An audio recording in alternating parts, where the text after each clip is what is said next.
আসসালামু আলাইকুম। বিবিসি আন্তর্জাতিক বিশ্ব সংবাদে আপনাকে স্বাগত। শুরুতে সংবাদ শিরোনাম, পরে বিস্তারিত।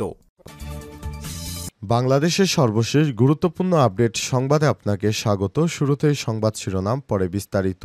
প্রথমেই জানাবো, বিদেশে আওয়ামী লীগের কার্যক্রম পর্যবেক্ষণ করছে সরকার, বললেন প্রেস সচিব। বিদেশে পলাতক আওয়ামী লীগের সর্বাত্মক কার্যক্রম সরকার নিবিড়ভাবে পর্যবেক্ষণ করছে বলে জানিয়েছেন প্রধান উপদেষ্টার প্রেস সচিব শফিকুল আলম। আজ রাজধানীর ফরেন সার্ভিস একাডেমিতে প্রধান উপদেষ্টার মালয়েশিয়া সফর সংক্রান্ত সংবাদ সম্মেলনে সাংবাদিকদের এক প্রশ্নের জবাবে সব কথা বলেন শফিকুল আলম। এরপর জানাবো, ফেব্রুয়ারিতে নির্বাচন হলে জনগণের অধিকার বাস্তবায়িত হবে, বললেন তারেক রহমান। নানামুখী চ্যালেঞ্জ মোকাবেলা করে ঐক্য ধরে রাখার আহ্বান জানিয়েছেন বিএনপির ভারপ্রাপ্ত চেয়ারম্যান তারেক রহমান। রাজশাহী মহানগর বিএনপির দ্বিবার্ষিক সম্মেলনে প্রধান অতিথির বক্তব্যে এই আহ্বান জানান তিনি। এদিকে সুষ্ঠু নির্বাচন হবে এমন বিশ্বাস এখনো জনমনে তৈরি হয়নি, বলছে জামাত ইসলাম। এদেশের মানুষ দেশে বিশ্বাসযোগ্য অবাধ সুষ্ঠু নির্বাচন হবে এমন বিশ্বাস এখনো জনমনে তৈরি হয়নি, তাই এই শঙ্কা দূর করতে হবে বলে জানিয়েছেন বাংলাদেশ জামাত ইসলামের নায়েবে আমির ডাক্তার সৈয়দ আব্দুল্লাহ মোহাম্মদ তাহির। রাজধানীর আগারগাঁও প্রধান নির্বাচন কমিশনারের সঙ্গে দেখা করে সব পর্যবেক্ষণ জানান তিনি। এদিকে ট্রাফিক সার্জেন্টকে ফকিন্নির বাচ্চা বলা সেই সহকারী কর কমিশনার বরখাস্ত।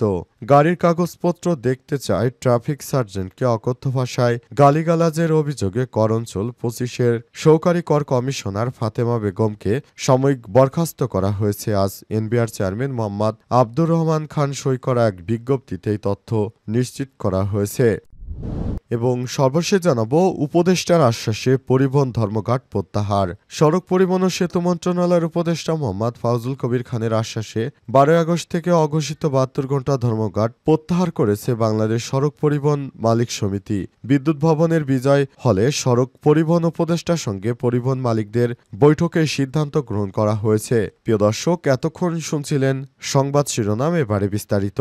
তবে তার আগে বন্ধুরা, অনুরোধ থাকবে সংবাদটিতে একটি লাইক দিন। এই চ্যানেল আপনি নতুন হয়ে থাকলে আমাদের সংবাদটি দেখতে দেখতে চ্যানেলটি সাবস্ক্রাইব করে রাখুন। কমেন্ট করে বন্ধুরা আপনার মূল্যবান মতামত জানিয়ে দিন আপনি বিশ্বের কোন দেশ থেকে বা বাংলাদেশের কোন স্থান থেকে আমাদের সংবাদটি দেখছেন এবং শুনছেন। কমেন্ট করে জানিয়ে দিন বন্ধুরা, আপনি পৃথিবীর কোন দেশ থেকে বা বাংলাদেশের কোন স্থান থেকে আমাদের সঙ্গে যোগ দিয়েছেন। এবারে বিস্তারিত।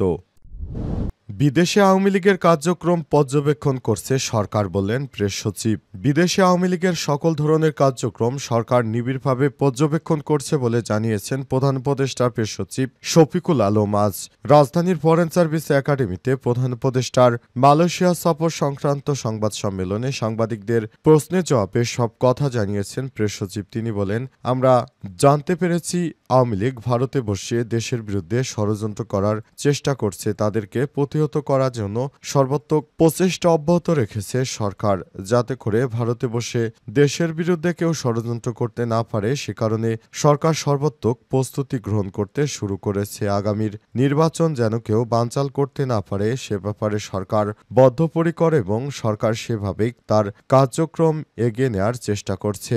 অন্তর্বর্তীকালীন সরকার ক্ষমতা আসার পর একবার দুইবার নয়, আওয়ামী লীগ প্রতিবারই চক্রান্ত করার চেষ্টা করছে বিদেশে বসে, যেগুলো সরকার সম্পূর্ণরূপে প্রতিহত করবে বলে এমনটাই জানিয়েছেন অন্তর্বর্তীকালীন সরকারের প্রেস সচিব শফিকুল আলম। তাই অন্তর্বর্তীকালীন সরকারের পক্ষ থেকে ব্যাপক হারে প্রস্তুতি গ্রহণের পাশাপাশি দেশকেও সর্বদা সজাগ থাকার জন্য আহ্বান জানানো হয়েছে, যেটা অত্যন্ত ভালো একটি বিষয় বলে জানা গেছে, যেটি অন্তর্বর্তীকালীন সরকার ক্ষমতায় থাকতে আওয়ামী লীগ আর কখনোই দাঁড়াতে পারবেন এমনটাই জানা যাচ্ছে। এ কারণে অনেকেই নির্বাচনকে খুব দ্রুত সময়ের মধ্যে চাইছে বলে জানা যাচ্ছে।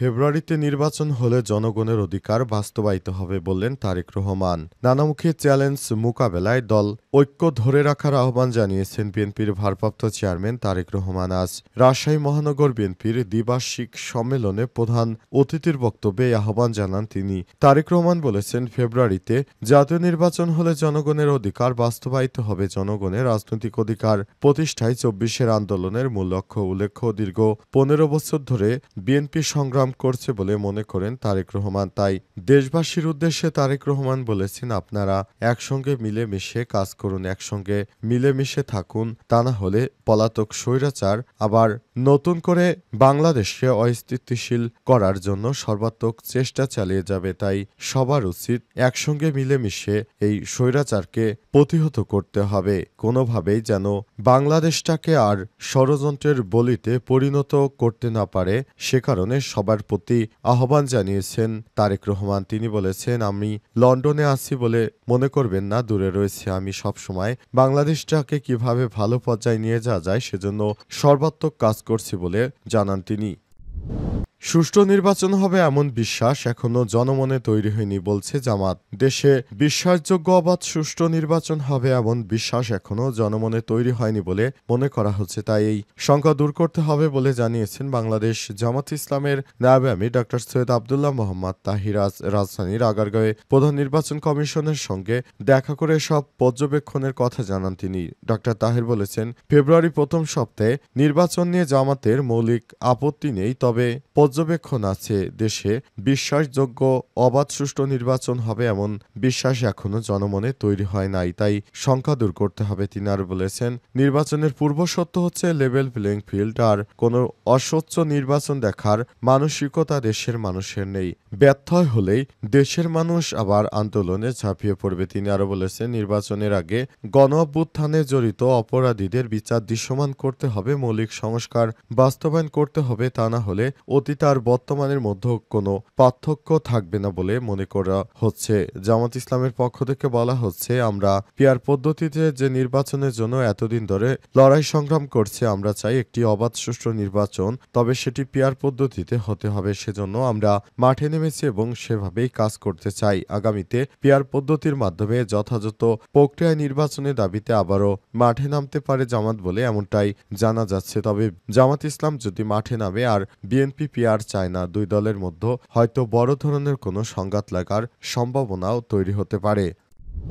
ট্রাফিক সার্জেন্টকে ফকিন্নির বাচ্চা বলা সেই সহকারী কর কমিশনার বরখাস্ত। ট্রাফিক পুলিশকে ফকিন্নির বাচ্চা বলে গালি দিয়েছিলেন, গাড়ি কাগজ দেখতে চায় ট্রাফিক সার্জেন্টকে এই অকথ্য ভাষায় গালিগালাজ করে অভিযোগ কর অঞ্চল 25-এর সহকারী কর কমিশনার ফাতেমা বেগম। তাকে বরখাস্ত করা হয়েছে। এনবিআর চেয়ারম্যান আব্দুর রহমান খান সই করা এই প্রজ্ঞাপনে তাকে বরখাস্ত করা হয়। প্রজ্ঞাপনে বলা হয়েছে, গত 12 এপ্রিল রাত আনুমানিক 8টার দিকে ঢাকা মেট্রো গভ 34-59-06 নম্বরের একটি প্রাইভেট কারে করে যাওয়ার সময় ফাতেমার কাছে কাগজপত্র দেখতে চান সিয়েরা ট্যাঙ্গো 35 ডিওটিতে থাকা ট্রাফিক সার্জেন্ট শাহজামাল। তার গাড়ির কাগজপত্র দেখতে চান। এতে আরো বলা হয়, সময় সহকারী কর কমিশনার ফাতেমা বেগম কাগজপত্র সঠিক আছে বলে দাবি করলেও তা দেখাতে অপারগতা প্রকাশ করেন। পুনরায় অনুরোধ করা হলে তিনি গাড়ি থেকে নেমে সার্জেন্টের উদ্দেশ্য করে অকথ্য ভাষায় গালিগালাজ করেন। অভিযোগে বলা হয়েছে, তিনি সার্জেন্টকে ছোট লোকের বাচ্চা, ফকিনির বাচ্চা ইত্যাদি আজে বাজে ভাষায় গালিগালাজ করেন। সারা জীবন ঘুষ খাইছিস